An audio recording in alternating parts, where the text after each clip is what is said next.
Hello YouTube, Ready Reptiles here with another video, and in today's video, as you can see, it is raining. I am all in my little outfit that I like to wear when it is muddy outside. I got my boots on, I got my jeans on, I got my long sleeve shirts, hat, a little bit of protection just so I can protect my AirPods from the external weather. As you can see right now, it looks like the tortoises have been locked up since last night because I put them in yesterday. But as we can see inside their habitat, this is group number one. We got Gabs, Goops, Gaia, and Daisy. It has flooded. We've been getting a little bit of rain here. As you can see, it's been a lot of rain because it's been raining for over a few hours here. So over 24 hours, basically, it's been raining straight. So I was glad that I'm able to lock in the tortoises last night. We're gonna go check on group number two, which it seems like they broke out of their little shaded, heated area overnight, and as well have to check on some other tortoises. So in this video, we're just gonna go around the yard. If we have to put anybody back inside, we will. And if not, you're just going to see and get a little bit of an update of the tortoises and how they're doing in the rain. So let's get started. So to start off, I wanted to show you guys that it is a little bit wet here today. It's not as bad as it usually gets. Like I said, the rain hasn't been so intense. But if we notice, some parts of the habitat stay dry just because it's elevated. But if we look inside the burrows here, I want to show you guys that there's water all the way at the top, and that is not good. So in the case where if I had the tortoises inside there, obviously if there was one to get stuck in there, you know, they would either drown, and in this case it would be some of my females because only the females use these burrows.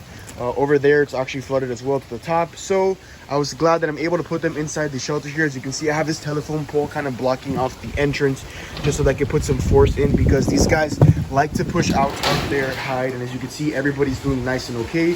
We've got Gaia, we've got Daisy, we've got Goobs, and we've got Gabs. And as you notice, there is some poop, but that is normal just because when you lock in some tortoises, they are going to defecate. And it's my job now here soon. I'll get in after this video, clean it all nice and up, but I like to notice that they're nice and dry. Alright, so the next thing that I'm going to be doing, which I find it the most important at the moment, as you can see, there is one of my females, Dixie. Dixie is under the little kind of hide that I provided for them, which they also need to get a nice, you know, revamped little section here. She's staying nice and dry, even though it's a little bit muddy there, but the male over there, Win, is in direct rain. So what I'm going to do is I'm going to be retrieving both of them and putting them in tubs.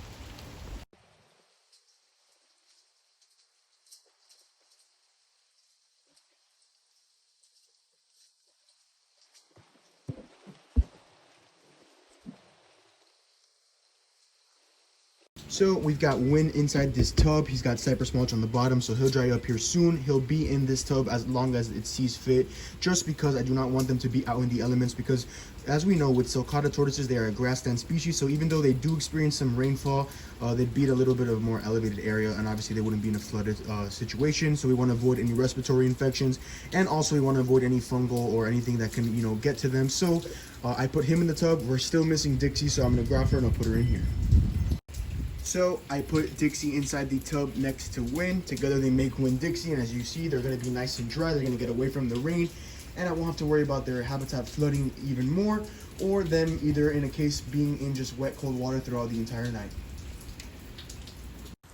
So next up here is group number two, where I have 6 adult sulcata tortoises. As you can see, they've kind of broken out of my little makeshift contraption where I like to keep them in a smaller section of the habitat, just because even though this habitat doesn't flood that bad, I don't want some of the females. As you can see, there's one in the corner back there. She is kind of just hiding inside and under the leaves and staying in the water. So in order for me to avoid her getting anything like a respiratory infection or like fungal issues like I explained previously, I'm going to do is I'm going to move her into that section. And it is still a little bit wet over there because I haven't been able to make an elevated or heated shelter there at the moment. But in the next few days, even maybe in the next week, I will be constructing one, just because we are expected to get a little bit of cold fronts here and I want them to stay nice and warm.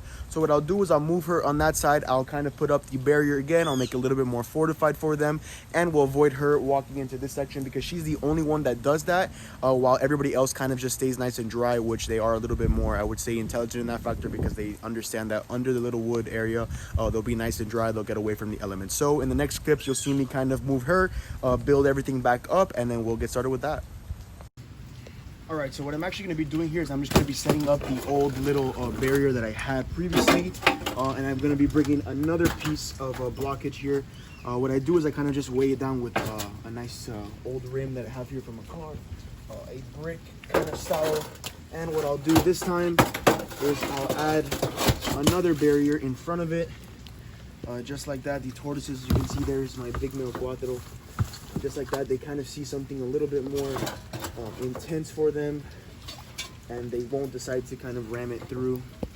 And if they do so, I'm always here at the house, so I'm able to kind of watch them in case they want to start breaking through stuff. But that's just how tortoises are, and we have to quote unquote accept them. So as we see here, it's kind of just a blockage so that they can't really get through. There's cuatro. As you can see, there's a little bit of rain on the other side, but there are some tortoises under there. And what I'll do is I'll get this female who is kind of just sitting in the mud and in the water here.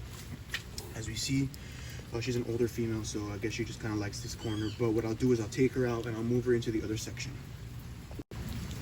So in the meantime, I'm just going to be talking pretty much over here. I'm going to be grabbing this female, and once I grab this girl, I will be moving her over to the other section of her other tortoises. And that's just because I don't want her to just kind of sit in the water. A lot of questions that I get asked are, why do you move the tortoises? Aren't they allowed to be in the rain? Yes, they can be in the rain, but when it rains for such long times here, I don't like them to be in the water constantly. So as you can see, this female's gonna be over here. This area is a little bit more sandy. It's a little bit more rocky, so I'll be able to kind of understand and you know, monitor them a little bit better. As we can see, the water filters a little bit faster through here. And everybody's, as you can kind of tell, they're pretty much drier just because they're just hearing me now, so they're coming out here. But they're gonna remain more dry in this section, so it'll be okay. So just don't worry, I will be able to get them a nice heated shelter here soon. So with that being said, I'm gonna end the video here. It's a little quick video. I didn't want to spend too much time out here. I just wanted to get everything situated. All the radiateds, the baby tortoises like Pop-Tart and Bagel Bite, the Aldabra, all my birds, the iguanas, everybody is nice and safe inside or in their own habitat, which has an area where they're not going to get wet. So I just wanted to come on here, share that with you guys. So I hope you guys enjoyed today's video. Subscribe, rate, comment, likes, and see you, my fellow herpers.